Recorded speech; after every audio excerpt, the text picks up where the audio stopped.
Hi, I'm Sidra Irshad, Software Development Manager here at Xgrid. We work as technical partners for a North American construction contractor, and when I say construction, I mean crews working underground and industrial facilities in places where your phone has no signal, and a missed record isn't a bug, it's a compliance problem. We have spent the last year modernizing a software that runs those operations. Today, we're going to share exactly how we did it. But before I get into the technical work, I want to set the scene. Picture this. Picture a construction crew arriving at a site at 6 in the morning. It might be an underground utility or a live high-rise frame in a city. Before anyone touches anything, there are legal and safety obligations. Right people need to be confirmed present, the right qualifications need to be verified, and hazard acknowledgements need to be on the record. Then work happens, and then the crew leaves. And every step of that, arrival, qualification, task progression, departure, that needs to be captured accurately again because it feeds the payroll and accountability and compliance records, and in some cases, maybe incident investigation as well if something goes wrong.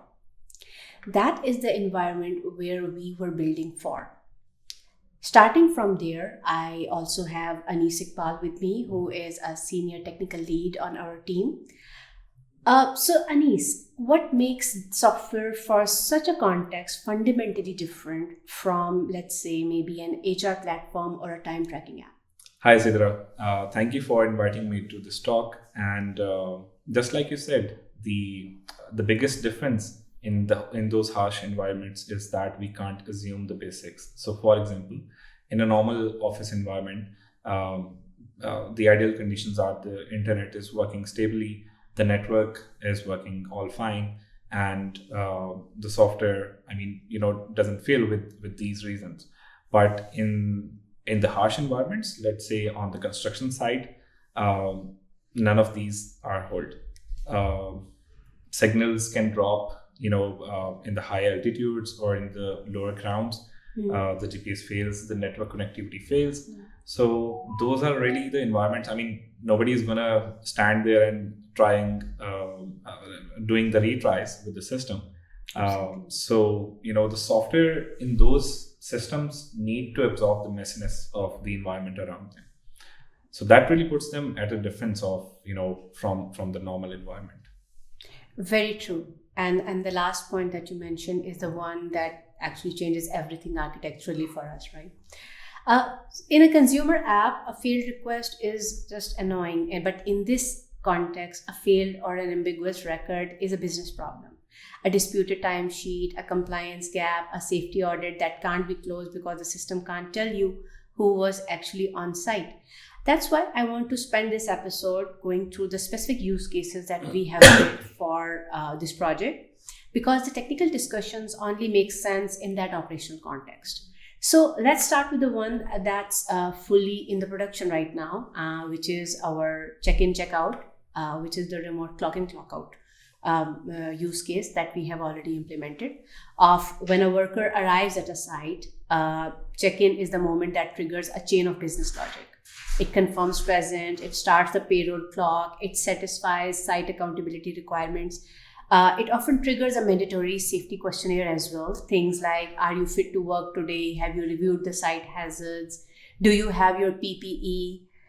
Kind of those things. And then checkout does the same in reverse. It also triggers calculations, worked hours, sub-job allocation, any deductions or adjustment between those two events. The system might receive schedule updates from the supervisor, corrections if something was entered wrong, questionnaire submissions that arrive late because the worker was offline when they submitted them.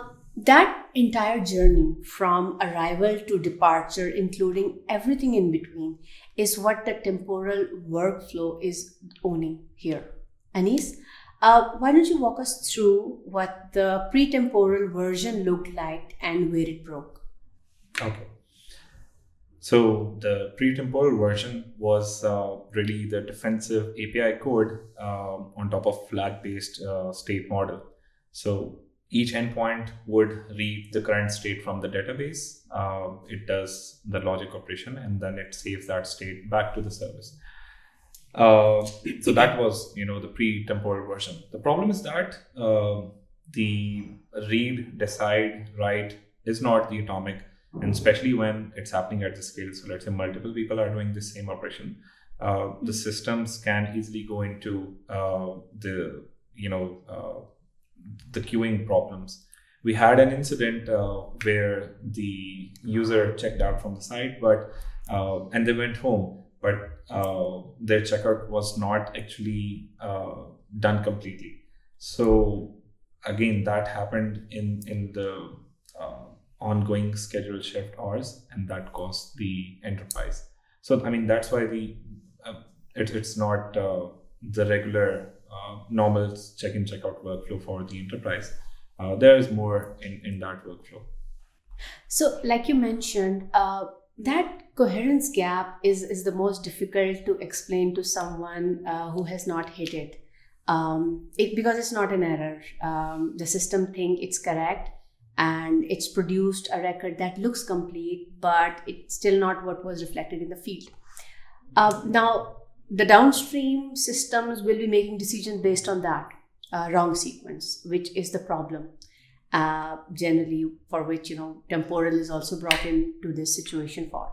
And without a proper coordination layer, we have no way of knowing the true state of the overall transaction. The system might think a checkout succeeded because the first 3 services confirmed while the 4th silently failed. But if we talk about pre-temporal alternatives, how was this being catered to before we landed on temporal? Okay, the first instinct was obviously to reach for what we currently have in the team in the stack, and that was Kafka. But the argument for it was, put everything on that topic and let the consumer handle the event delivery. And if it fails, retry from there. It's a reasonable answer for the reliable delivery. But the more we scoped out, the more we realized that it solves only the part of the problem.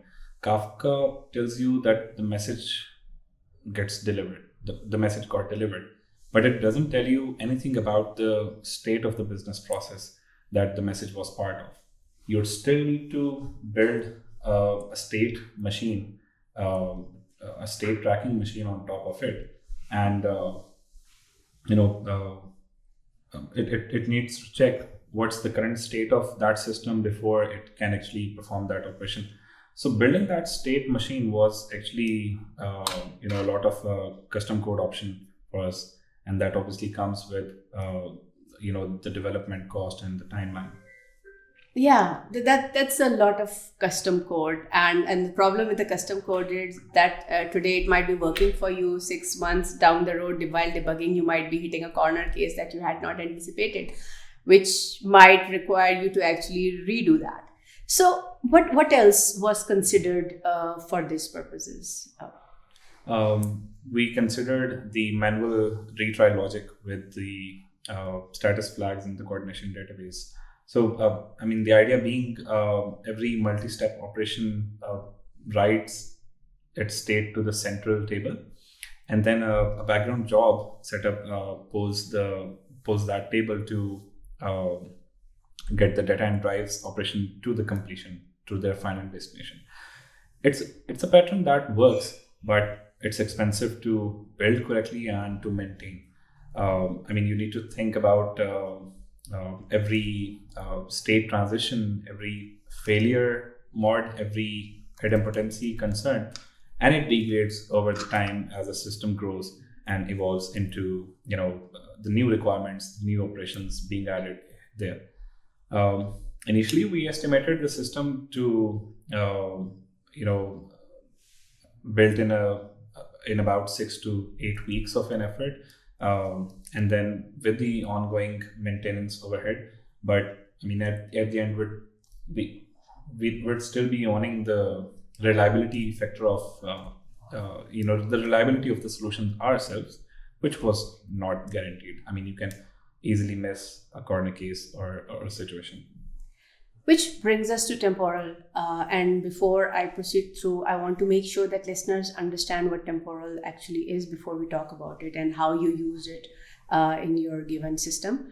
Because it gets described in different ways, which may or may not completely explain all the leverage it gives us during developing a solution.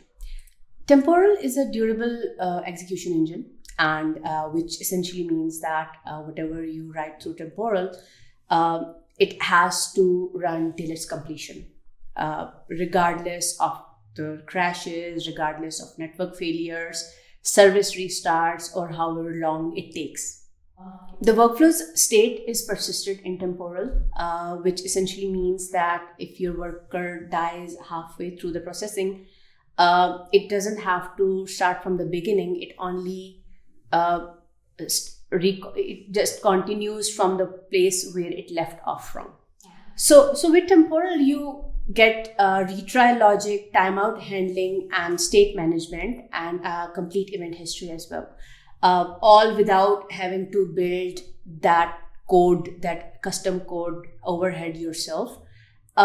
So given all these leverages that we have developed into temporal, how did you use these while you were working for your own workflow? So you basically mean how did temporal fit into our use case?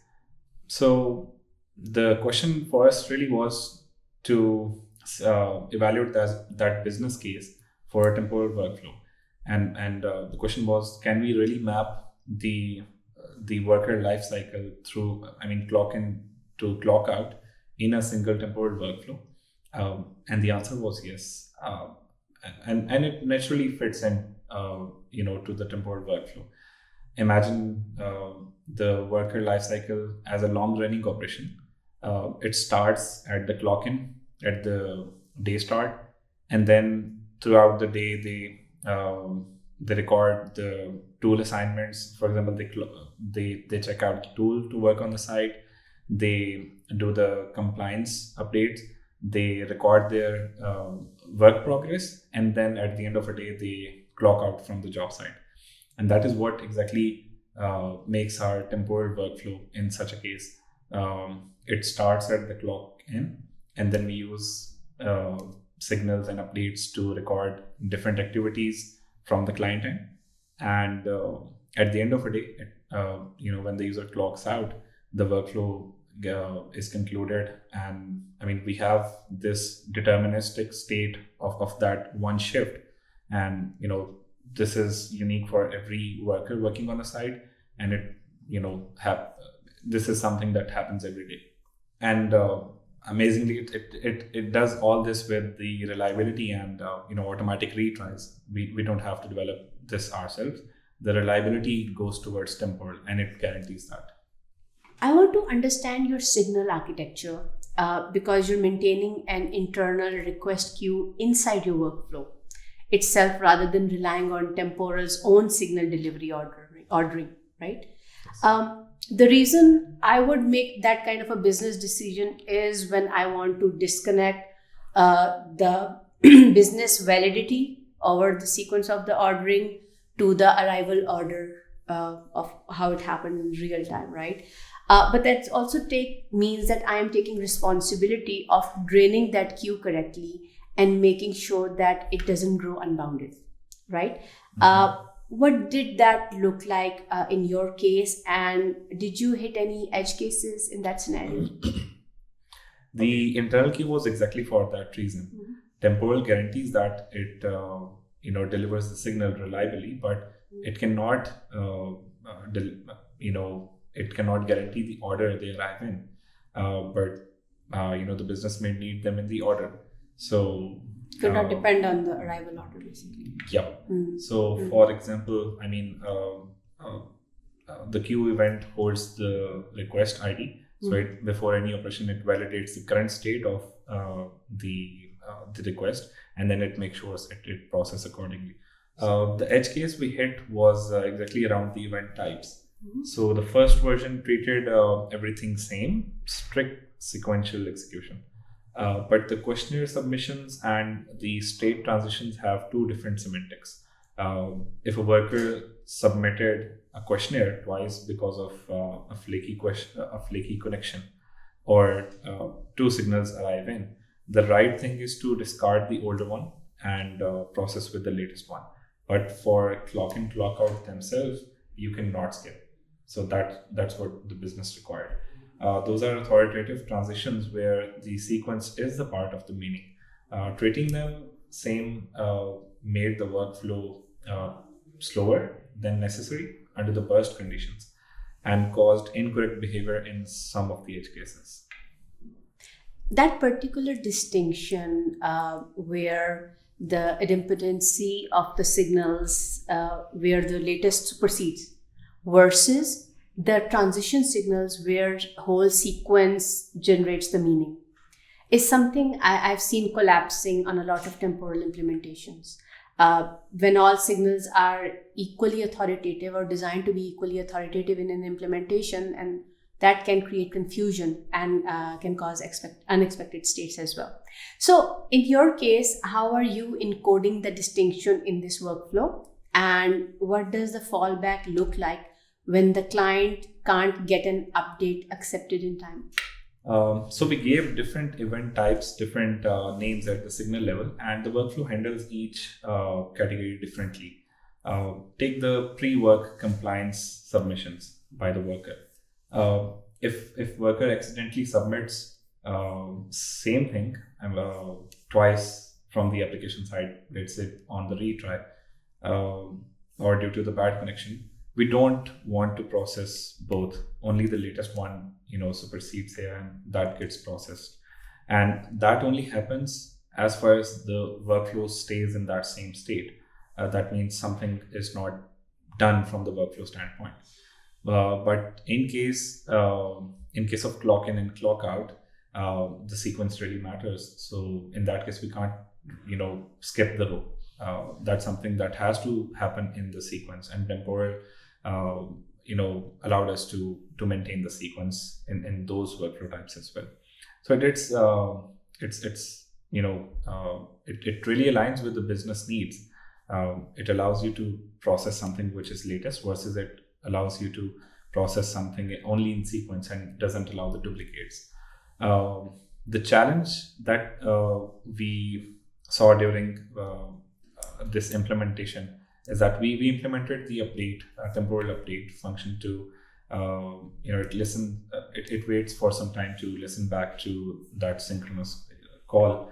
But let's say that response doesn't come back in case of the client timeout or the network failure. The app just can't, hang there. It needs to resume and continue. In such case, we process. We decided to process a signal, and since both of these events are recorded at the temporal side, so it is possible that both are queued obviously, and they both can get processed. But the workflow logic allowed us to only process one of them if the state is in the same state actually. But if that state has already been accomplished and has already been saved, so then there are no more duplicate requests. So either one of them, signal or update, gets discarded and the workflow moves to the next state. Thank you so much, Anees. That was a very informative discussion, reliving all the work that we had done for this particular workflow. And of course, this was just one of the many workflows that was being implemented for the harsh environments solution that we were working upon.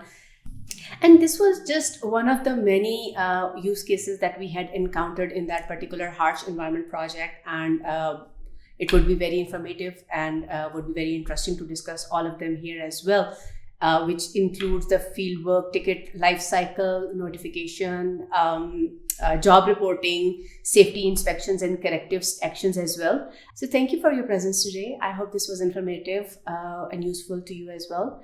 And stay tuned for discussion on other use cases as well in the future. Thank you.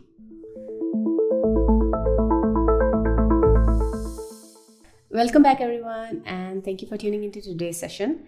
In our previous discussion, we had covered how we successfully modernized a difficult environment use case for our project using Temporal. And today, Anees and I will delve into additional aspects of the same implementational learnings from the project. Before I move on to question and answering, let's recap a little about what the worker shift life cycle was. A worker arrives on site, they open the app, begin clock in. Before the shift officially starts, they need to sign safety documents. Confined space permits, equipment authorization, site specification inductions. They go through a pre-work compliance review, confirming that they have read the hazard briefing, they're fit for work, and that they have their proper safety equipment with them as well. Once all of this is confirmed, the shift begins. Through the day, they might check out tools from site, record work progress, return tools, complete an incident report if something happened, and at the end of the day, they check out. All right. That is one complete operational journey for one worker on one shift. Anees, how did you model compliance in the temporal workflow, other than the operational details that we had mentioned in the last session? Okay, thank you, Sidra. Yeah, so I think you covered what a workflow looked like for a typical worker on the site. Since you asked about the compliance needs that involves in that workflow, which typically revolve around signing the safety documents before work, and making sure they have there's a OSHA certification involved for the workers to work on the site. That is something we validate during the process. And then any tools that they need to work on the site, and making sure those tools are properly inspected and there's no damage involved. And at the end of a day, at the end of their shift, they also file for the incident report. So these are all kind of different pieces of safety involved in that workflow. So what this gives you is something that didn't exist before. I mean, one durable, inspectable record of everything inside that one shift, one record. So a temporal workflow is a complete history of those events. That's the shift I want to emphasize upon a little, that before you had a worker shift scattered across multiple services. I'm talking pre-temporal here. Signature records here, timestamps there, job records here. After you have a single workflow in temporal, you own the complete state of that shift from start to finish. Now, let's get into temporal mechanics, that when a worker submits something through the app, a signature, a compliance acknowledgement, a tool checkout, any of that stuff. How does that translate into a workflow interaction? Because this is where I want to hear your decision making around signal versus updates. Okay, so since you're diving into that technical decision making of using the signal versus update, so in a typical workflow, first we need to make sure the workflow exists and that workflow is running inside the temporal service. So we start the workflow using the signal with start, and that's the temporal mechanism to lazily kick off the workflow. And once the workflow started, that means now we can send the updates to record any events and record the states of worker on the site. For example, the clock in, the safety compliance needs, submissions, and then the clock out at the end of the day. So when now let's maybe take an example of the same compliance thing. So we use the update to submit the signature for the safety documents. That's kind of an update which involves the ordering and the sequence. So inside the temporal workflow, we use the update to record that signature part. And what is the main thing here is that update is something that listens for that request before moving on to the next state or next step. So in such a case, I think that's a perfect example of the update usage inside the temporal workflow. that waits for the moving to the next, that waits for the current acknowledgement before moving on to the next step, which is, let's say, the marking of the time step. So the update is the synchronous signal to the workflow that gets submitted, and the app waits for the perfect success or error messages in case of something goes wrong. So the update gives you the request and response field in a durable workflow, right? And which means that essentially mobile app can block on it and give the worker an immediate feedback, right? What about the cases where you don't require an immediate feedback or an immediate confirmation? How would you handle that? Specifically about the signals. So tool assignment notifications are a good example of using signals where we don't need to wait for the particular response before we move into the next step. So in case of our example, when a site supervisor assigns a tool to some worker through the system, in that case they just record the signal to the workflow. So the supervisor doesn't need to wait for anything, in that workflow, but it's just on the other end that the worker will check out it, later in the workflow.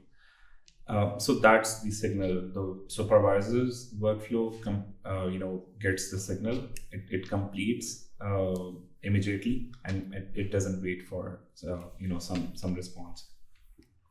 And similarly, certain background events, let's say a service flagging, that a document has been archived, let's say an ERP system confirming the shift record has been picked up, and those are really, the examples of signals.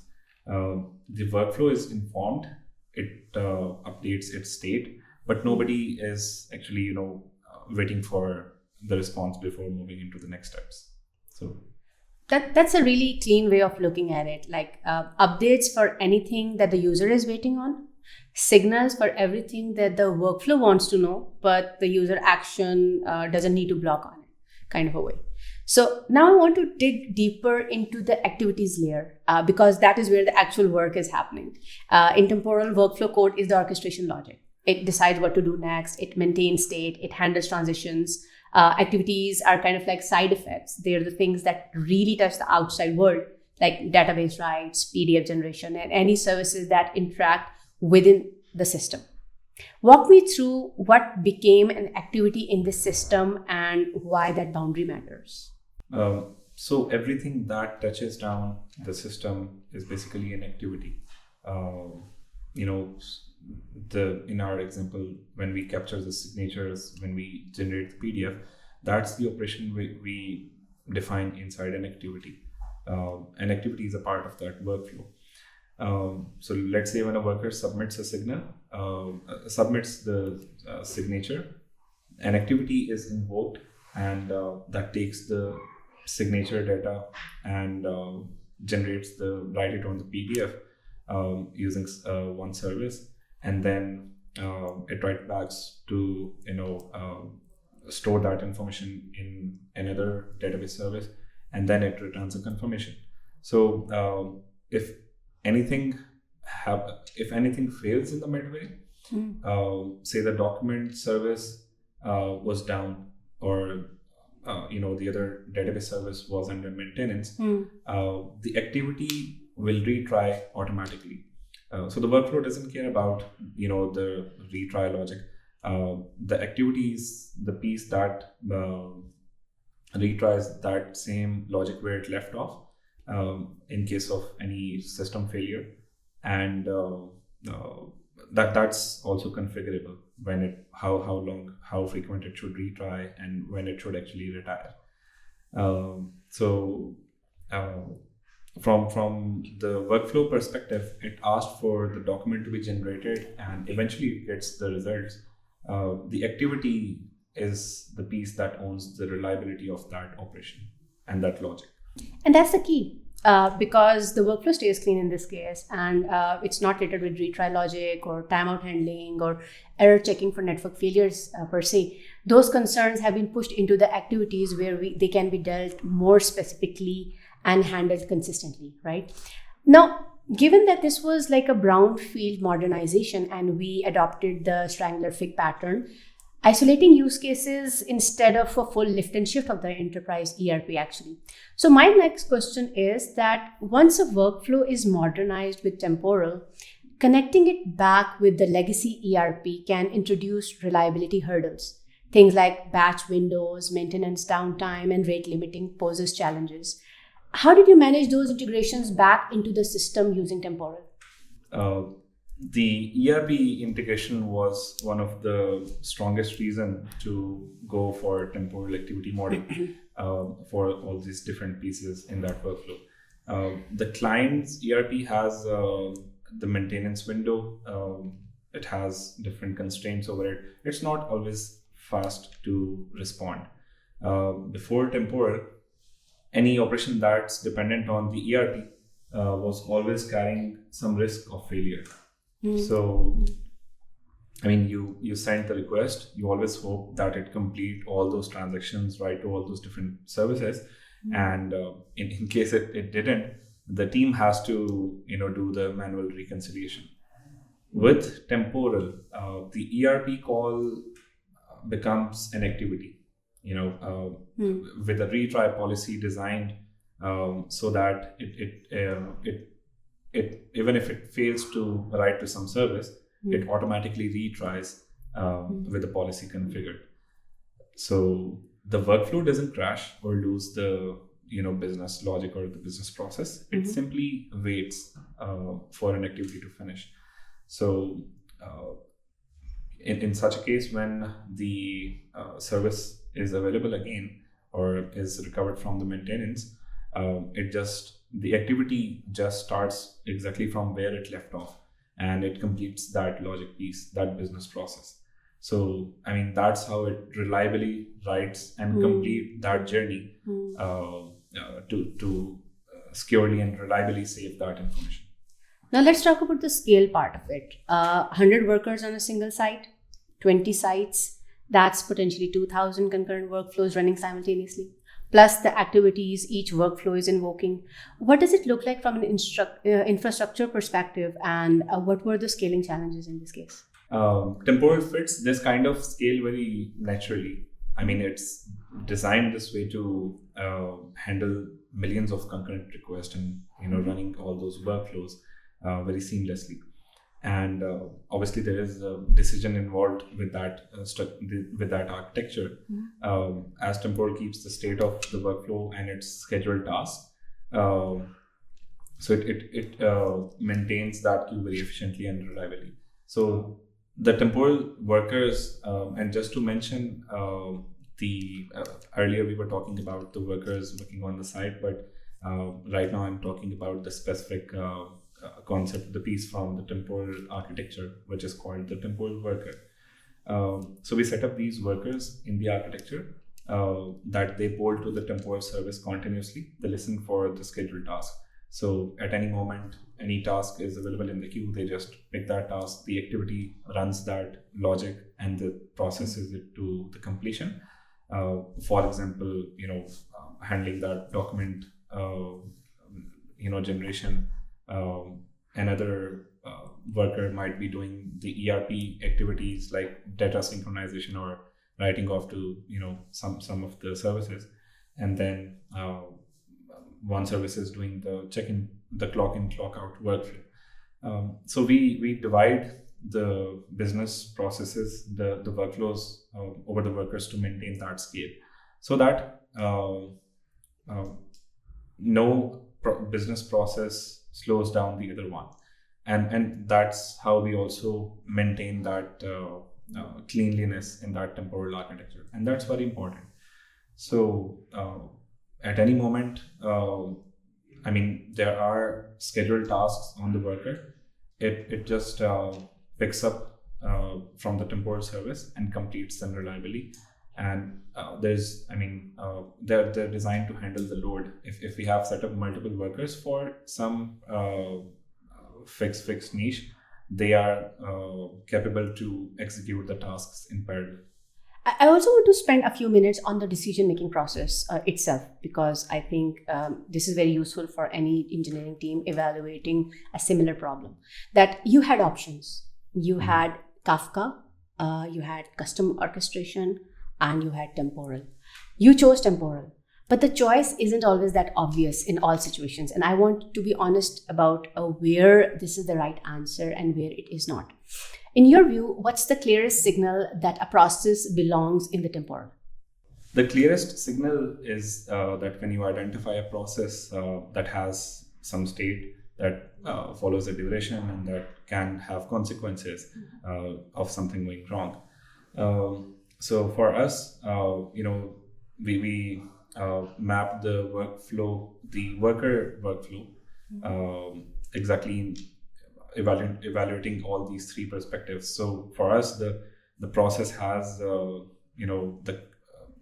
status which matters at each stage. So for example, the worker is clocked in, they check the safety compliance stuff, they clocked out of the site, and then this is an overall a long running process. This covers the whole shift, let's say an 8-hour or a 12-hour day. So that involves the duration factor. And then it also involved the consequences, like some inconsistencies can happen, a failure can happen which can cost money. For example, missing checkouts results in the open shift throughout the hours. So that these were the decision factors for us to decide for converting this into a temporal workflow, and that was just the right fit. And on the other side of it, I've also seen teams go the other direction. Like they discover temporal, it solves their hard problems elegantly, and then they try to put everything in it. And that's a wrong move, because temporal has operational overhead. It has concepts you need to understand deeply, like determinism, like activity boundaries, like signal versus update design. So what I think it would be useful in this context if you also decide that what should not go into a temporal workflow. We were pretty disciplined about that fact. As you mentioned, temporal is not for everything, but it's probably an overkill for simple CRUD operations, fast synchronous reads, or one-step file from Git workflows or operations in the business, which no longer, which doesn't require a state transition, or it doesn't span across the long duration. So in that case, the same. We didn't try to. In our case, we didn't try to use temporal workflow or services for a simple database lookups, where it just goes and reads information for something, or it writes something where no coordination is involved. The discipline is to use the temporal process truly where you need some coordination, durability, retries, especially, and the state over time concept. That's the cookbook for using temporal, and that's how you can leave everything else to outside the temporal thing. Thank you, Anees. This was really useful and informative, and I hope you found it useful as well. If you're facing similar challenges or a similar decision making in your day-to-day working, we would love to hear from you in the comments below. Also, links to our other media contacts are also given in the video description. Don't hesitate to reach out. Thank you.